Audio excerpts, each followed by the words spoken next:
I'm going to show you what I think is a really beautiful solution to this problem, and I think it shows the power of math to take something really complex and just make it like beautiful. So pause the video to read it, but we've got 11 weeks, so that's 77 days, and some chess master is playing a bunch of chess games. Each week they play no more than 12, and we want to show that there's some consecutive number of days where they play exactly 21 games. Like, how would you even begin to do this? And like, how do all of these numbers help? By the way, if you have some experience with these sorts of problems, you might guess that it's using something called the pigeonhole principle, which I will talk about, but it's not at all clear like how you would use it. So what are we given? Well, there's 77 days, and each day the chess master plays some number of games, and then we have a cumulative total. And what we want is that during some consecutive number of days, there are exactly 21 games being played. So like, for example, if between days 46 and 60, there were exactly 21 games, that would mean that the sum of all the games played, there would be 21.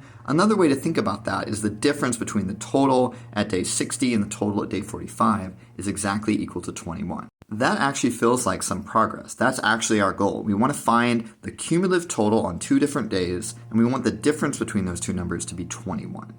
And so we've got 77 numbers, T1 through T77, and we're trying to show that this has to happen given the constraints in the problem. And now is where things get a little bit interesting. So each week, the chess master plays no more than 12 games. So that's, since there are 11 weeks, so it's no more than 132 games total. And because they play at least one game each day, these numbers T1, T2, T3, they're all different. They're strictly increasing. So all 77 of these numbers, T1 through T77, have to be somewhere between 1 and 132. That's what we just saw. I'm just going to like put them in their corresponding spot. Now, a lot of these bins are going to be empty. For instance, if they played 2 games the first day, then the first number would go here. And if they played 3 games the next day, then we'd jump all the way to 5. But we've got 77 things somewhere in these buckets.